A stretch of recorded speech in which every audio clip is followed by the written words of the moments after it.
Sextech Lab.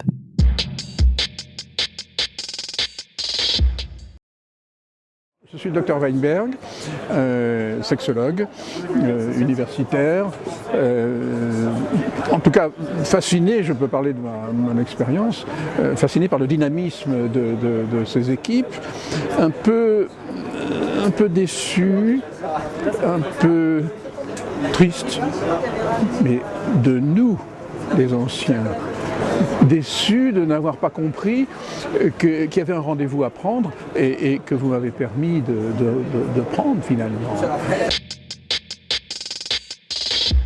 La distance qui nous sépare, nous soi-disant des chercheurs savants, en tout cas la distance qui nous sépare de la réalité, je le trouve un petit peu dangereuse pour l'avenir.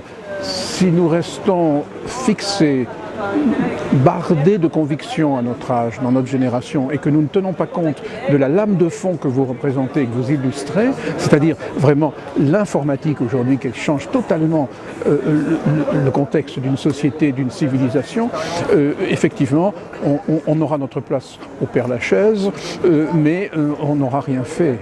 Finalement, ce qui est très important, c'est que vous arriviez à faire comprendre à des gens plus jeunes que moi, parce que moi maintenant je suis dans le 4e âge, mais à des trentenaires ou des quarantenaires, leur faire comprendre qu'il faut pas qu'ils ratent ce rendez-vous. C'est un petit peu comme quand le TGV est en gare, il reste que 2 minutes, il faut le prendre. Hein. Et le TGV, c'est vous. Nous, c'est finalement la locomotive à vapeur. Moi, j'ai adoré. Mon grand-père était cheminot. Je suis monté sur les locomotives qui ont disparu depuis. Non, c'est comme si on continuait à s'éclairer à la bougie. Et je suis très très sensible à cette conviction que vous m'avez permis d'avoir, c'est qu'on ne peut pas passer à côté de ce rendez-vous. Il ne nous concernera pas parce que nous n'avons pas les moyens de comprendre exactement quelle peut être notre place. C'est à vous aussi, peut-être les plus jeunes, de respecter les anciens et peut-être d'y trouver matière à des échanges, à une transmission. Mais je l'ai dit, j'étais assez troublé par cette prise de conscience de ma part de la distance qui nous sépare, qui n'est pas seulement une distance de génération, qui est une distance de conception de la vie.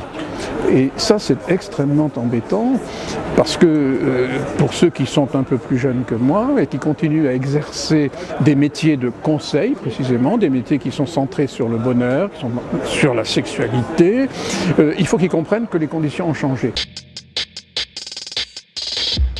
Et ce qui a changé, c'est vous, mesdames, mesdemoiselles, ce qui a changé, c'est aujourd'hui la prise de pouvoir légitime des filles, des femmes, dans leur destin intime.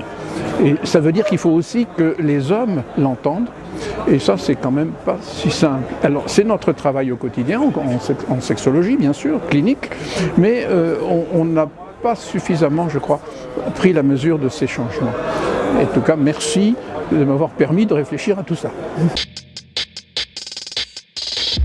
Je crois que le courage que vous manifestez, le mot courage n'a pas été trop prononcé parce qu'il est désagréable. Le mot qui doit être prononcé, c'est celui d'enthousiasme, de jeunesse, de vitalité. Pourquoi parler de courage? C'est parce que entre ce qui se dit ici, ce qui a été imaginé, ce que ça représente comme éveil aussi des jeunes femmes à leur volonté d'exister et de sauvegarder leur intimité, et la réalité sociale et politique, le hiatus va être très important à combler. Et c'est ce qui m'inquiète. La société n'est pas maintenant aussi prête qu'on le croit à des innovations qui les touchent en profondeur.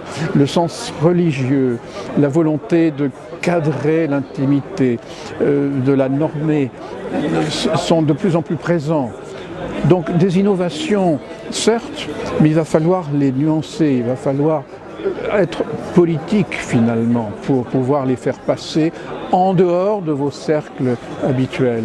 Et c'est la menace qui vous guette, c'est d'imaginer que vous représentez une totalité de la jeunesse. Vous ne représentez qu'une petite niche qui est la middle class, capable de réfléchir à son destin, une middle class bien nourrie, saine, un petit peu volontaire, un petit peu qui aime bien le chahut intellectuel. Ah oui, mais en face, qui avons-nous en face, voyez? Donc il faut arriver à ce que ces innovations pénètrent dans les couches les plus hostiles. Et ces couches hostiles, c'est cela la menace. Hein. Donc ces innovations, finalement, elles devraient toutes aboutir à un changement de mentalité, mais il faut que vous soyez très attentifs à un apprentissage autre aussi, qui est l'apprentissage des pouvoirs publics. Il faut que vous ayez des relais qui ne vont rien comprendre à rien du tout, que ceux qui peuvent tirer comme parti, notamment au niveau électoral, de votre vitalité. Mais vous ne pouvez pas rester entre vous. C'est ce que j'ai aussi ressenti. C'est une telle communauté, une telle cohésion dans ce que vous vivez, que le risque est évidemment à ce moment-là un risque de classe finalement, vous voyez, de rester un peu trop convaincu que vous avez raison, vous allez pouvoir changer les choses. Vraiment, le regard que je porte sur la société d'aujourd'hui est beaucoup moins enthousiaste qu'il y a 40 ans. 40 ans, les choses se sont beaucoup compliquées. Et donc, c'est là le courage. Vous voyez, le courage, c'est la prise de conscience que ça ne va pas de soi, mais qu'il faut continuer.